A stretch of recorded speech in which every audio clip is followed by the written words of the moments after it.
What if the biggest lie about your diet wasn't sugar, but fat? For decades, we were told eggs would clog our arteries, butter would stop our heart, and steak was a silent killer. But while we were busy fearing fat, something far more dangerous quietly took over our plates and our health. Today, we're uncovering the truth behind the food pyramid, the real villains in our diet, and what science actually says about fats, carbs, and heart disease, the rise of a flawed food pyramid.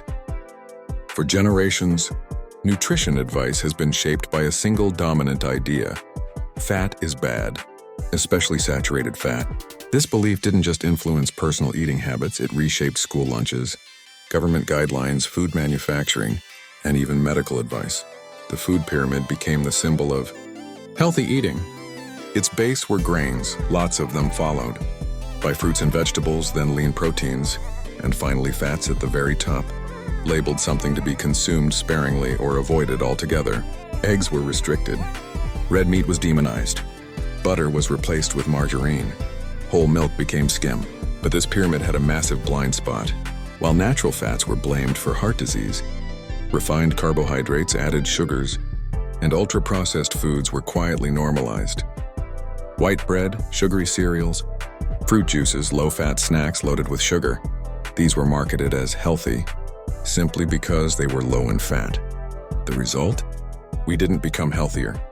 We became sicker. What went wrong? When fat was removed from food, something had to replace it: sugar, starch, and chemical additives. Taste didn't disappear, it was engineered.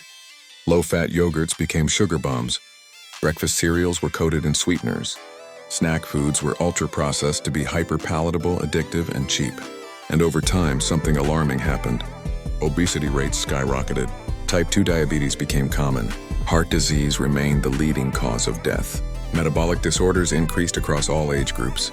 Despite eating low-fat, people were gaining weight, feeling tired, and developing chronic illnesses. So the question is, was fat really the enemy? The truth about saturated fat. Let's be clear, not all fats are the same, and pretending they are has caused enormous confusion. Saturated fats are found in foods like butter, ghee, full-fat dairy, beef and lamb, coconut oil. For years, these foods were portrayed as toxic to the heart, but modern nutrition science paints a more nuanced picture. Yes, there is evidence showing that high intake of saturated fat, especially when replacing healthier fats, can increase LDL cholesterol, which is associated with cardiovascular disease. But here's what often gets ignored. Saturated fat is not inherently poisonous. The context of the diet matters. What you replace saturated fat with matters even more. Replacing saturated fat with refined carbohydrates does not improve heart health. In fact, it often makes it worse.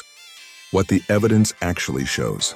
Large population studies consistently show one thing: when saturated fats are replaced with unsaturated fats, heart health improves. Unsaturated fats include olive oil, nuts and seeds, avocados, fatty fish, certain seed oils.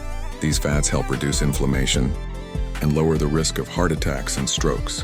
However, when saturated fats are replaced with refined carbs or sugars, there is no benefit and often increased risk. So the issue isn't saturated fat alone. The issue is diet quality as a whole. The role of ultra-processed foods. One of the greatest failures of past dietary guidelines was ignoring ultra-processed foods. Ultra-processed foods are not just junk food. They include packaged snacks, sugary cereals, sweetened beverages, processed meats, ready-to-eat meals with long ingredient lists. These foods are engineered to spike blood sugar, disrupt hunger hormones, encourage overeating, provide calories with little nutrition. They are cheap, convenient, and heavily marketed, especially to low-income communities. And this brings us to an uncomfortable reality: the affordability crisis in nutrition. It's easy to say, eat more vegetables, fruits, nuts, and healthy fats. But for millions of people, access and affordability are major barriers. High-quality protein, fresh produce, olive oil, nuts, and whole foods are often more expensive than ultra-processed alternatives. Food deserts, limited transportation, and time constraints make healthy eating even harder. So while new dietary announcements may sound good on paper, they don't always reflect real-world challenges. Health is not just about knowledge. It's about access, economics, and environment. Is there a place for all fats? Yes. There is a place for all fats in a balanced diet. But balance does not mean excess. Scientific evidence clearly shows that regularly consuming large amounts of saturated fats, especially from processed and red meat sources, raises cardiovascular risk when compared to diets higher in unsaturated fats. This isn't just theory. It's observed in real patients. People with high saturated fat intake show higher LDL cholesterol, increased arterial plaque, greater risk of heart attacks and strokes. Meanwhile, diets rich in unsaturated fats, like the Mediterranean diet, consistently show better outcomes. Why olive oil stands out. Olive oil is one of the most studied foods in nutrition science. Populations that consume olive oil as a primary fat source show lower rates of heart disease, reduced inflammation, better metabolic health. This doesn't mean olive oil is magic. It means replacing harmful patterns with better ones works. The same applies to nuts, seeds, and fatty fish. The real problem: extremes and misinformation. Modern nutrition debates have become polarized.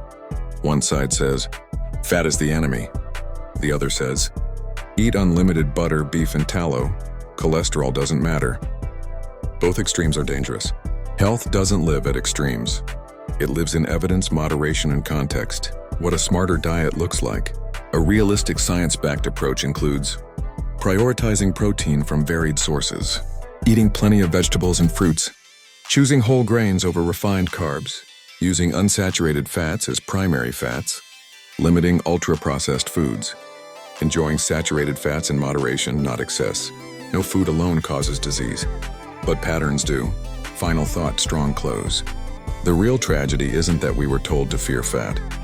It's that we were distracted from the real issues: ultra-processed food, excess sugar, poor access to nutrition, and oversimplified advice. The future of health isn't about choosing sides in a fat war. It's about understanding the full picture, making better substitutions, and building diets that are sustainable, affordable, and evidence-based. Because real health isn't built on fear. It's built on knowledge.